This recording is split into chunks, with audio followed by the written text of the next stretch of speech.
Colossians 3:21. Parents, don't be hard on your children. If you are, they might give up. Pag-aaral natin ngayon, pinamagitan natin, Bebe Love. Dear Lord, we ask you to enlighten us on this very important issue. At nawa, Panginoon, ang iyong pong kaliwanagan ng siyang maghari sa aming buhay. Panginoon, ngayon humihingi po kami ng paglilinis, kapatawaran, kalakasan ng katawan, linaw ng pag-iisip. Teach us to focus on your truth, on your teaching alone. And we ask you, Father, to be our sole preacher. Kayong kaisa-isang mangaral, gamitin nyo lang inyong lingkod, at ang iyong mga anak, Panginoon, bigyan nyo po ng spiritual food. Teach us and give us correction, empower, enlighten us. In the name of your Son, Jesus, we pray with thanksgiving. Amen. 1 Samuel 1:2-8. Elkanah had two wives, Hannah and Peninnah. Although Peninnah had children, Hannah did not have any. Once a year, Elkanah traveled from his hometown to Shiloh, where he worshipped the Lord all-powerful and offered sacrifices. Whenever Elkanah offered a sacrifice, he gave some of the meat to Peninnah and some to each of her sons and daughters. But he gave Hannah even more, because he loved Hannah very much, even though the Lord had kept her from having her own children. Peninnah liked to make Hannah feel miserable about not having any children, especially when the family went to the house of the Lord each year. One day, Elkanah was there offering a sacrifice when Hannah began crying and refused to eat. So Elkanah asked, Hannah, why are you crying? Why won't you eat? Why do you feel so bad? Don't I mean more to you than 10 sons? Siyempre, problematic kahit pa nga tradisyon sa Old Testament diyang more than one wife, problematic pa rin. Mahirap talaga na may kahati. At itong si Hannah, bukod sa meron pa siyang kahating pangalawang asawa ng kanyang husband, may anak pa yung babaeng yun at siya'y wala. Kaya madalas siya ay nagdaramdam at pinapamiserable pa ng babaeng may anak itong si Hannah dahil iniinggit-inggit dahil wala nga siyang anak. At minsan, ay bigla na lamang itong nawala ng gana, nag-iiyak at ayaw kumain. At sabi sa kanya ng kanyang asawa, ba't kayak nang iyak? Ba't ayaw mo kumain? Bakit ka nagdaramdam? Hindi pa ba ako sapat sa'yo kaysa sa 10 mga anak? Dahil mahal nga nitong si Elkanah, itong si Hannah. May tampo, may hinanakit, may sama ng loob, Hannah sulks. Nagdramang bukid, nagmukmok. To sulk is to be angry or upset about something and to refuse to discuss it with other people. At madalas nangyayari yan sa anak, magulang, lalo sa mag-asawa. Hindi mo malaman kung ano pinagtatampo, ano pinagdaramdam, dadabog-dabog, ayaw sumagot, walang gana, tanungin mo naman, ayaw sabihin. A sulk features intense anger and an equally intense desire not to communicate what one is angry about. Can you relate? Masama ang loob mo, pero ayaw mo sabihin kung bakit. Ito naman kinakasamaan ng loob, either manhid, hindi ka nahahalatang nagtatampo, lalo ka tuloy magtatampo. At kung tanungin ka naman kung ano yon, sagot may wala. Ayaw mo naman sabihin. Ano ba ang ugat ng sulking o pagtatampuriring, pagpapadramang bukid, pagmumukmuk, ugat ng pagtatampo at paghinanakit, ano ba ang talagang ugat ng pabebe? Mga pabebe-bebe dyan, hindi mo maintindihan kung ano ang gusto. Well, the one who loves expects to be loved and parented and treated as a child, as an infant, as an offspring, kahit pa nga ang tanda-tandanan niya. Kaya nga pabebe ang tawag hindi na bebe. Bebe ang kalabaw na, pero pabebe pa. Dahil ang isang taong nagmamahal, inaasahan niya na siya'y mamahalin din at mamahalin siya nung kanyang object of love na as if yung object of love niya ay kanyang magulang. Na itatrato siyang bata, sinusuyo-suyo, pinapakiramdaman, inaala-alagaan. Because this is man's most primordial, primitive, and natural longing. Mahalin ng magulang. From birth, from the fall of man, from being separated from God, people suffer from separation anxiety. 99.99% siguro ng mga tao merong separation anxiety. Lalo na nung ang bata ay nalagot ang pusod mula sa sinapupunan ng ina nung ipinanganak, na separate sa source of nourishment, source of love, source of care. Mula nun, meron ng separation anxiety. Lalo, hirap na hirap mag-goodbye, ayaw pawala ng mahal sa buhay, ayaw malayo, merong ganon. At anong konteksto ng separation anxiety? Because an unborn child, an infant, a child is automatically and unconditionally cared for in the womb, provided for, attended to, indulged in the womb and in early childhood. Yung bata na nasa sinapupunan, hindi kailangang humingi, hindi kailangang umiyak, hindi kailangang magsabi, automatic, ibinibigay nung ina ang lahat ng kailangan niya. May himas-himas pa, may hagod-hagod pa, kinakausap pa, and never does the infant or the fetus, if you like to call it so, feeling alone dahil naka-attach sa womb ng ina.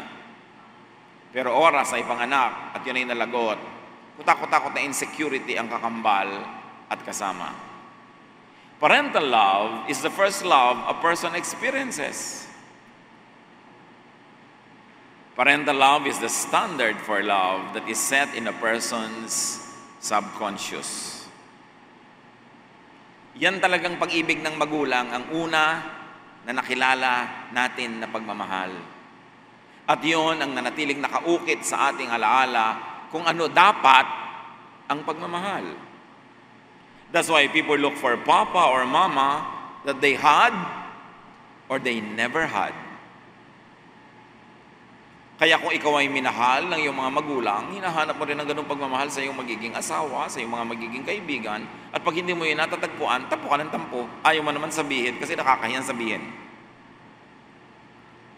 At lalo naman kung hindi ka na mahal, biyatok-batukan ka noon, in-ignore ka, lalo ka ngayong gutom na gutom at uho na uho sa pagmamahal, kaya kahit sinong dumaang may bigoting magmamahal sa iyo kahit konti, sama na.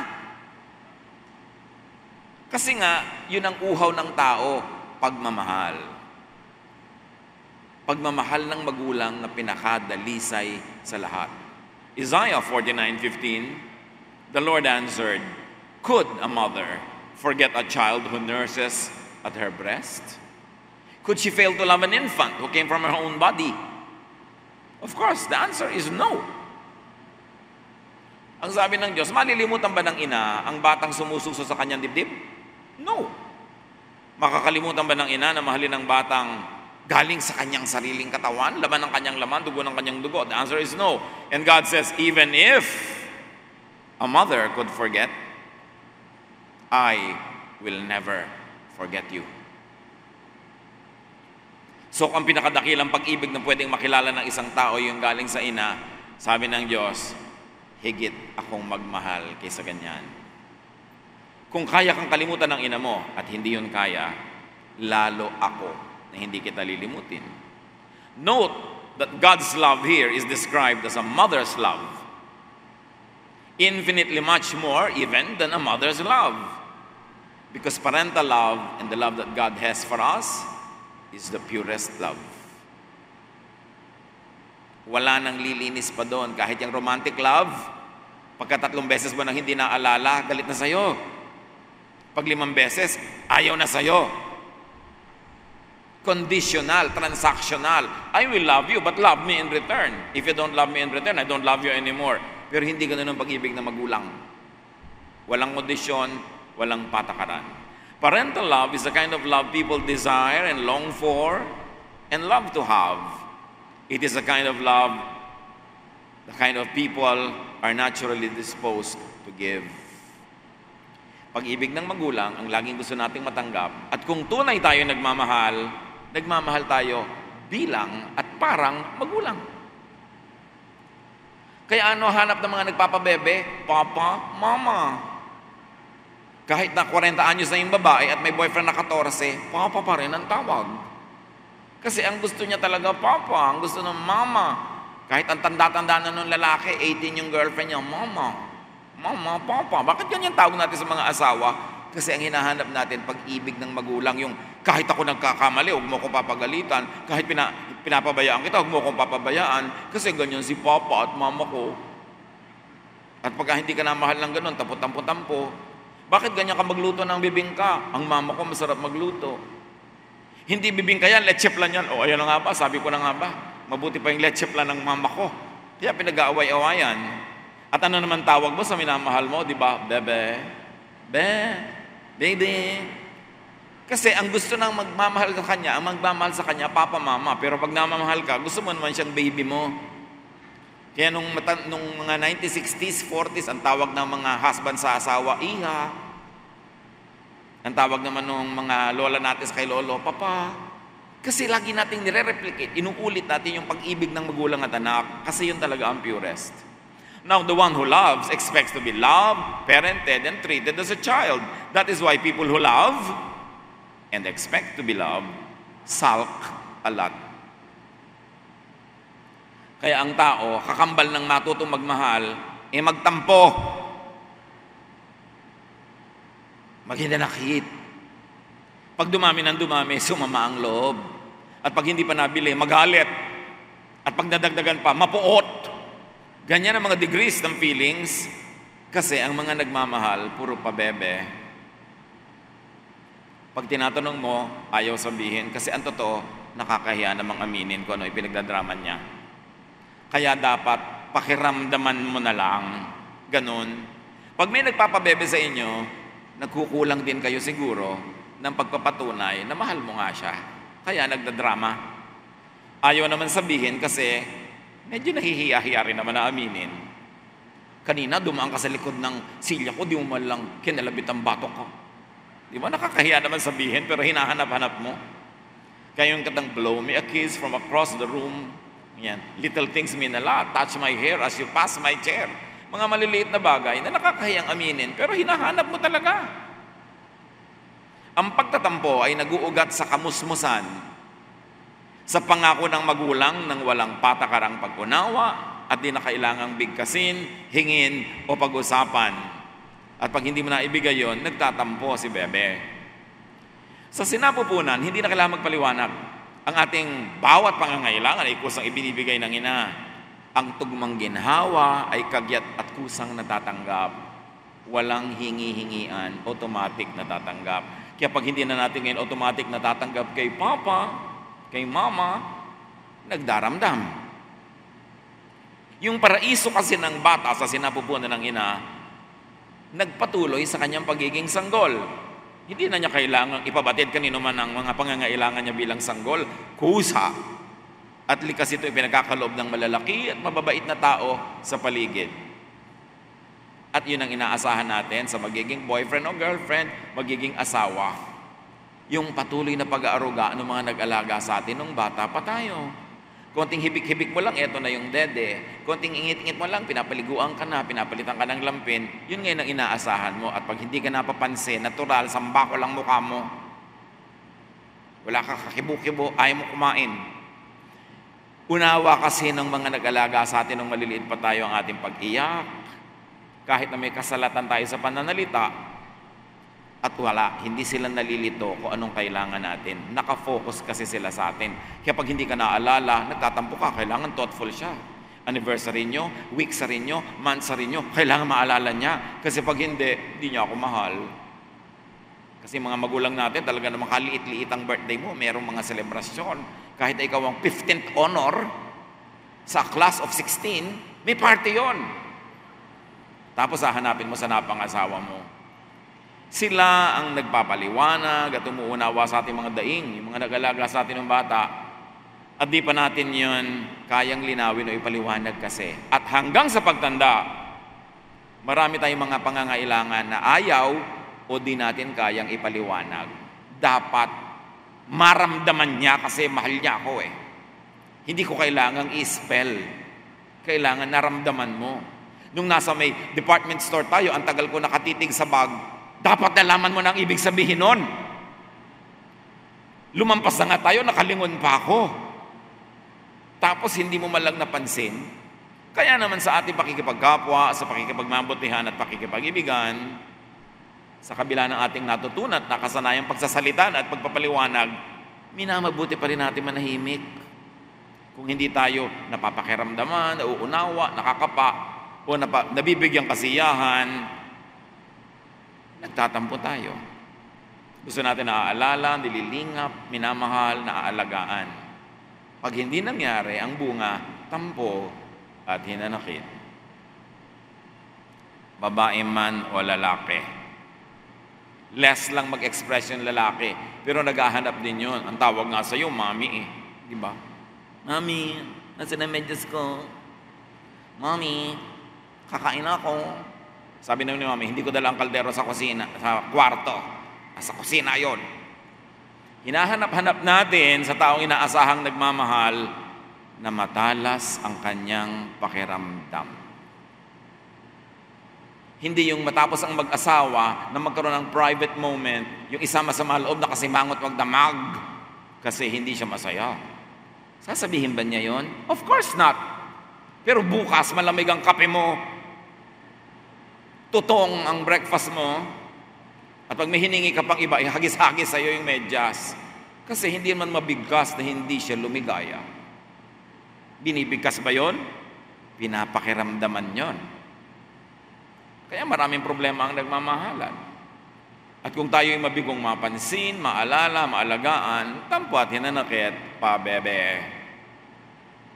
That is why one of the most common and most puzzling phenomena between lovers is sulking, tampuhan, drama. Kitang-kita mo kahit nasa fast foods, may drama ang babae. Ang dalang-dalang sumubo. Ang tagal-tagal tumusok ng hotdog. No? Walang sigla-sigla, may drama. Because an unborn child, an infant, a child, receives all the love, all the care, all the attention, automatically, naturally, without asking for it.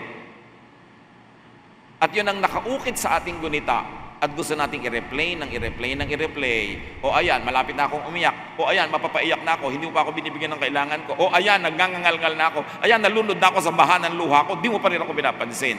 Galit na yun. Now, mga kapatid, imagine an unwanted fetus. Ina-abort-abort, inilalaglag-laglag, inuumpog-umpog ng nanay niya sa pader yung tiyan para malaglag ang bata. Can you imagine ang psychological impact nun sa fetus? Yung minahal na nga ng minahal habang ipinagbubuntis, hingi pa rin namang hingi ng pagmamahal eh. Eh yung pang inilalaglag-laglag, ang laki ng kulang nun. At kung yun ang natapat sa inyo na napangasawa nyo, sobrang demanding, sobrang selosa, sobrang makahingi, baka inilalaglag-laglag noon. Unawain nyo na lang. Sabihin mo, inilalaglag ka ba ng nanay mo noon? Bakit ganyan? Kakapit to ko. No? Kasi siyempre, kailangan kapit to ko ka, inilalaglag ka na, kailangan kumapit ka sobra. Bantay-bantay ka, nakagdando ka lagi, baka ka mawala eh. Kaya mga tao, may pinanggagalingan kung bakit sila ganon, dapat maunawa. Inilalaglag na nga, nabuhay pa. So, ano ngayon ang kailangan niyan? Ano ngayon ang hinahanap niya sa buong buhay? O kaya yung hindi naman nilaglag, pero hindi naman minahal ng bata. Naglalalangoy sa kanal, walang pumapansin. Daplis-daplis ng mga jeepney sa paglalaro sa kalsada, walang nagalaga. Dinapuan na ng lamok, langaw, elepante, wala pa rin pumansin. Can you imagine kung ano ang demands niyan sa kanyang mamamahal sa buhay at mga mahal sa kanya? Kaya dapat malalim ang paghuhugutan mo ng pangunawa pag ang asawa mo pa bebe.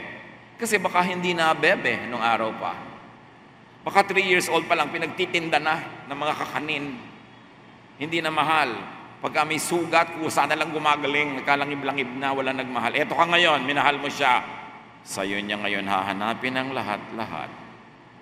At dahil mahal mo siya, ibigin mo siya para sa lahat ng hindi umibig sa kanya. Alam niyo yon? Mahalin mo ako para sa lahat ng hindi nagmahal sa akin. Ba, pero malaki-laking bayarin yan, ano?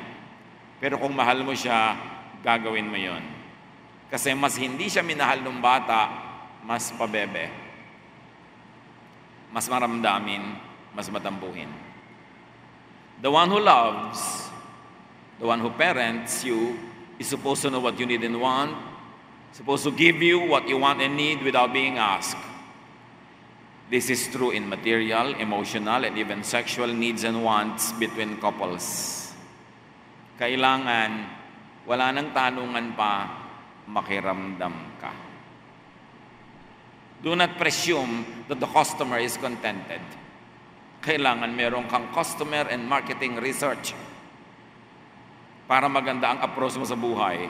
The sulker gravely needs the other person to understand, and yet remains strongly committed to doing nothing to help him or her to do so. Yun ang hiwaga ng pagmamaktol. Kung gagano nagmamaktol, ganon din naman ayaw sabihin kung bakit. Kaya kailangan mo makiramdam. Bakit ayaw sabihin? Because verbalizing, explaining, and demanding the need and want trivializes and vulgarizes it. Sasabihin pa, yun lang pala. Ang liit-liit na bagay pinagtampo mo, mamaliitin. Kaya mahirap sabihin kasi mukhang maliit. Pero walang maliit sa taong nagmamahal o naghahanap ng pagmamahal. Kaya nga, little things mean a lot. Verbalizing it removes its wonder. Nawawala ang hiwaga at kababalaghan pag binibigkas ang mga pangangailangan natin.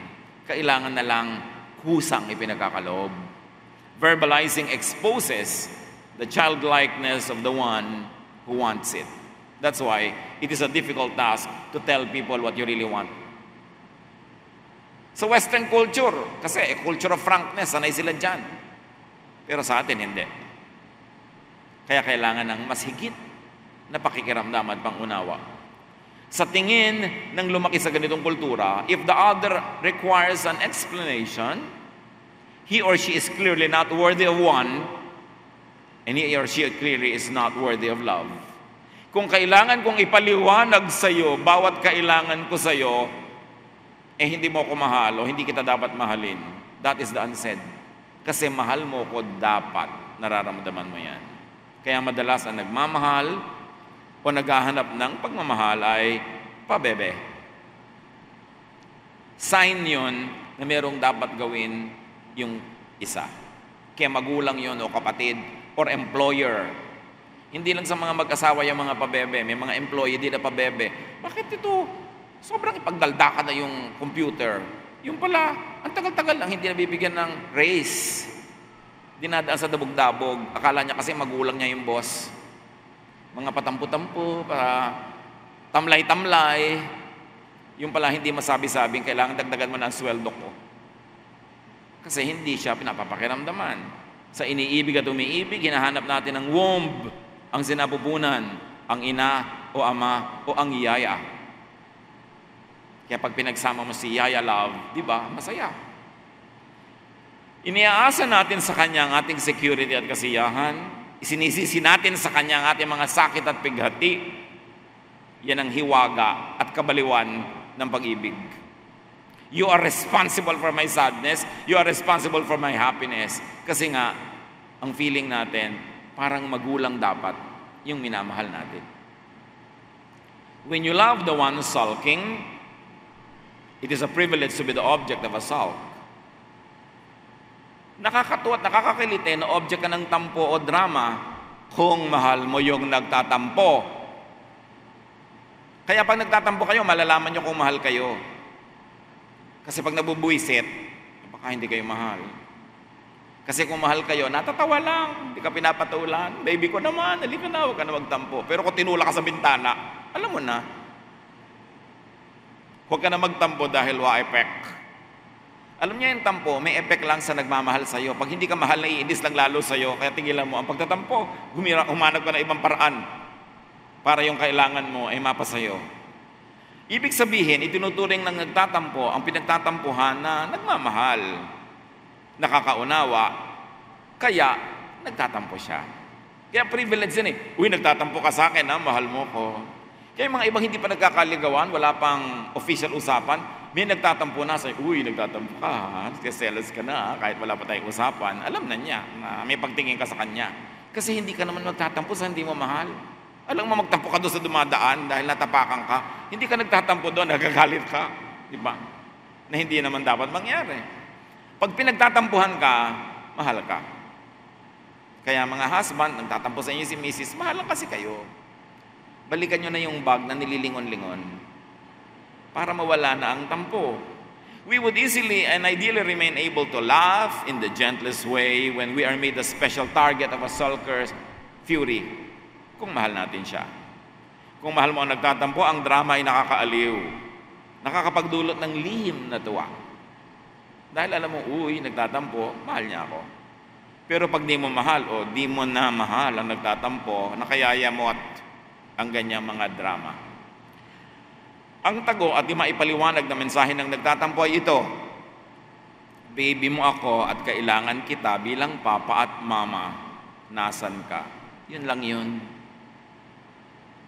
Kaya kailangang magpakiramdaman, mahulaan, malaman kung ano ang ipinagdaramdam ng minamahal mo. Importante. That is why God presents Himself as more than a nursing mother and as the ultimate father. Magtataka kayo, in the very male-dominated culture of ancient Israel, God presents Himself as someone like a nursing mother. Because God is above gender. God is Father and the best mother there is. Kaya nang ginawa niyang example. And even Jesus presents Himself as a mother hen. Pinakilala ni Jesus sa kanyang sarili bilang inahing manok. Alam niyo yung inahing manok, nakakakita pa ba kayo nun? Yung iba kasi dito sa supermarket na lang nakakakita ng manok, putol-putol na. Pero yung buhay na manok, iniipon na yung mga maliliit niyang anak. Pag umuulan, pag may danger, nasa ilalim lahat ng pakpak niya to protect. Matthew 23:37, Jerusalem, Jerusalem, Jesus says, your people have killed the prophets and have stoned the messengers who were sent to you. I have often wanted to gather your people as a hen gathers her chicks under her wings, but you wouldn't let me. Sabi ni Jesus, gusto ko kayong ipunin, limliman, tulad ng paglimlim ng inahing manok. God the Father, Jesus, comparing themselves to loving mothers. Kay human mother, kay hen o animal mother, ang pag-ibig ng magulang kasi talagang protective. Napakataas ang uri ng pag-ibig ng magulang. And a sulk is an odd but nevertheless wonderful gift of love.